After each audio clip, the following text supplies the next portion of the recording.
Vamos lá. Na aula passada, trabalhamos com quem pode responder uma ação de improbidade administrativa, quem pode ser réu na improbidade administrativa, inclusive aquele indivíduo que, não raras às vezes, responderá pela lia mesmo, né? Não vai ter boca, não. Faz assim, ó. Assinale a alternativa que corretamente trata de improbidade administrativa. Vamos lá. Promotor de Justiça aqui do Espírito Santo. A Lei de Improbidade Administrativa, Lei Federal 8429 de 92, só uma observação técnica. Lei Federal para não elogiar a mãe do examinador, Lei Federal não, Lei Nacional. Como é que é? Lei Federal tem aplicação na União.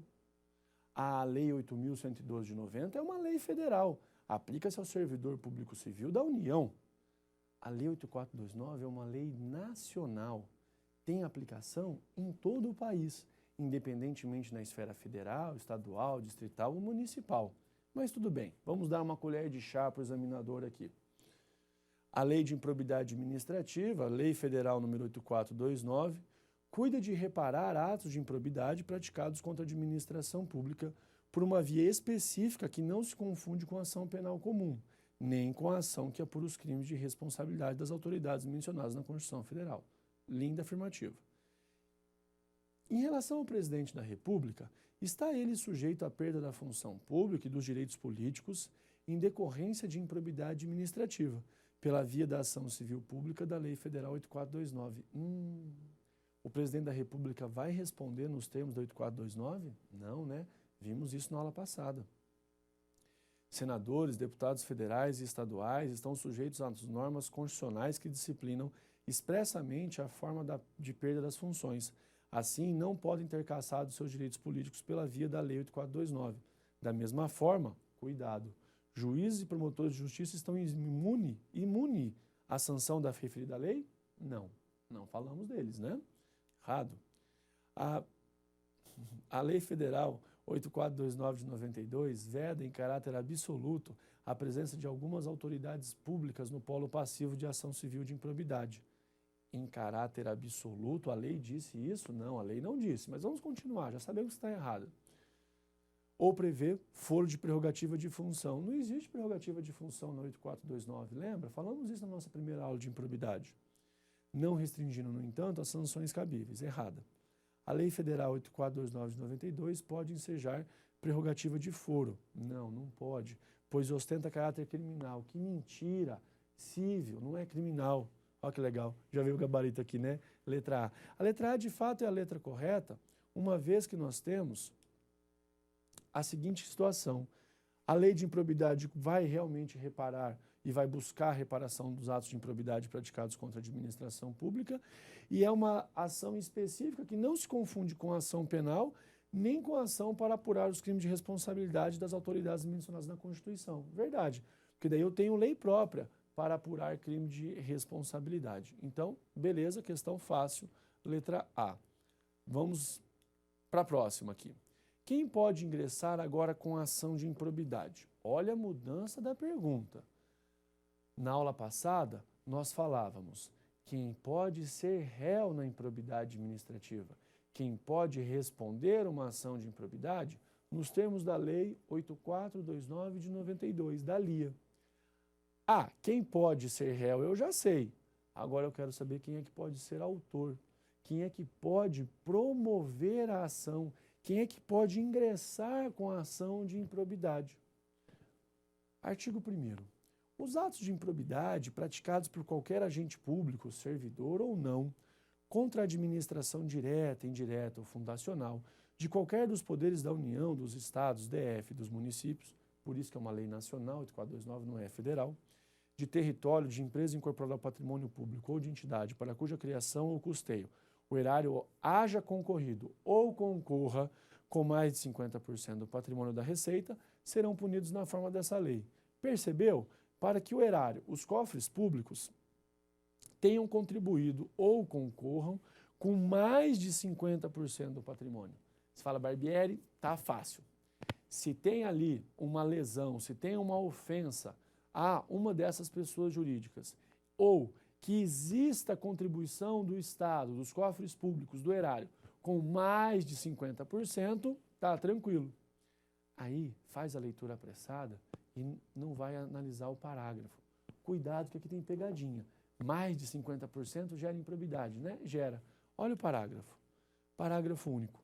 Estão também sujeitos às penalidades dessa lei os atos de improbidade praticados contra o patrimônio de entidade que receba subvenção, benefício ou incentivo fiscal creditício de órgão público, bem como daquelas para cuja criação ou custeio o erário, só completar aqui, ó, o erário concorra com menos de 50%. Então, cuidado, porque ter mais de 50% ou menos de 50% resultará em improbidade da mesma forma.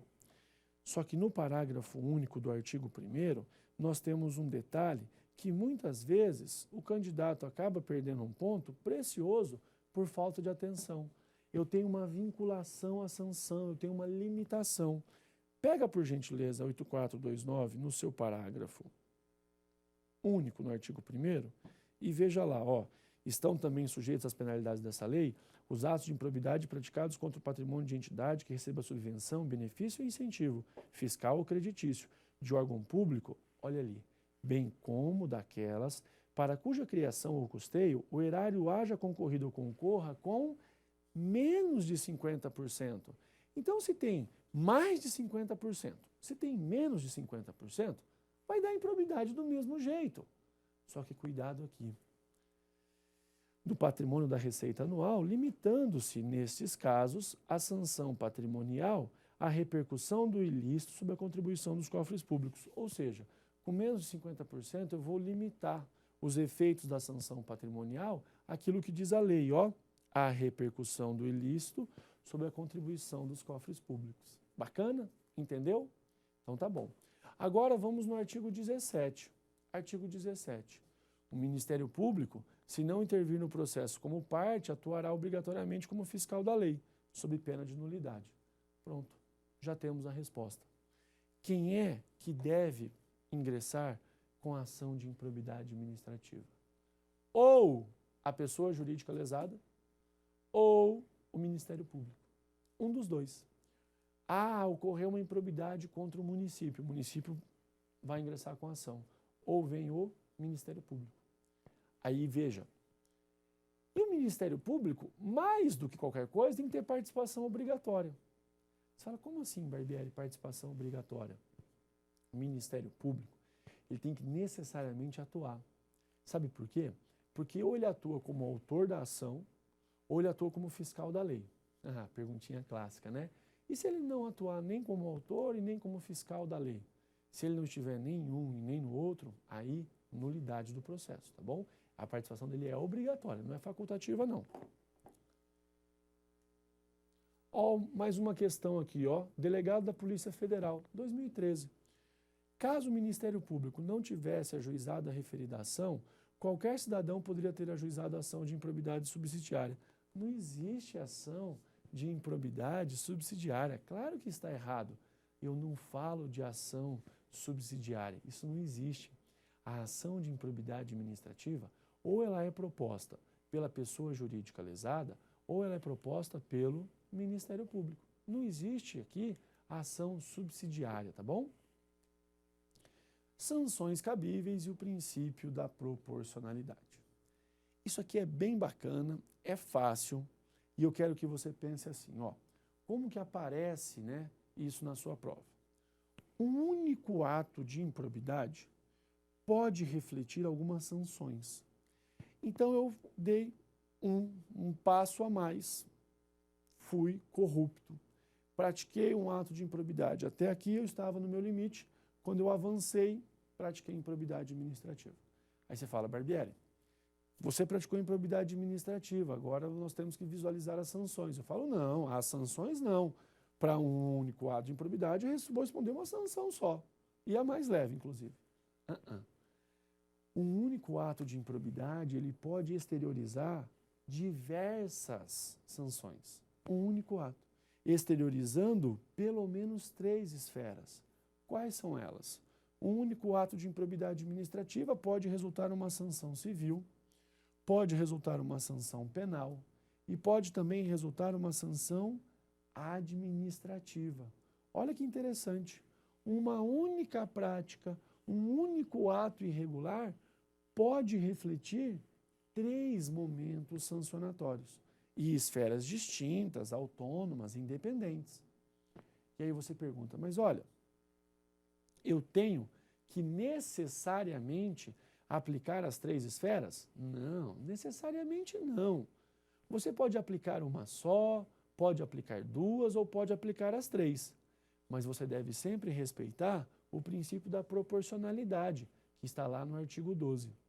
E pelo princípio da proporcionalidade, que está no artigo 12, nós temos que tomar um cuidado, porque quanto mais grave for a conduta, quanto maior o grau de reprovação daquela prática, maior e mais, digamos, mais forte deve ser a sanção. Eu acho que essa é uma boa palavra. Mais forte, mais incisiva, mais intensa deve ser a sanção. Então, um ato de improbidade com alcance pequeno, claro que é reprovável, sem sombra de dúvida, pode ter uma sanção menor do que aquele ato de improbidade que causa uma lesão tremenda, que aí sim merece uma sanção gigantesca. Mas perceba que aqui eu coloquei para você também uma 4ª possibilidade sancionatória, que é a sanção política. Aí você pergunta, mas Barbieri, de forma clássica, as provas apresentam como? As 3 esferas, civil, penal e administrativa, podendo aplicar as 3 em conjunto, podendo aplicar uma ou 2. E a tal da sanção política? Como é que eu trabalho com isso? Na sanção política existe uma peculiaridade. Vai na Constituição Federal, no artigo 37, parágrafo 4º, que você visualiza imediatamente. O artigo 37, parágrafo 4º, ele trabalha, não é a cassação de direitos políticos não, tá? Ele trabalha com a suspensão dos direitos políticos. Então, parte da doutrina, defende a possibilidade de uma 4ª esfera sancionatória. Olha lá, os atos de improbidade administrativa importarão a suspensão dos direitos políticos. Então, aqui eu teria uma sanção política, que não se confunde com a sanção civil, penal ou administrativa. Então, tome cuidado com isso, com a chamada sanção política. Agora, olha que pergunta boa. Eu sei, e nós vamos estudar na próxima aula, um conjunto de sanções possíveis e aplicadas dentro da improbidade administrativa. A pergunta que eu lhe faço é: toda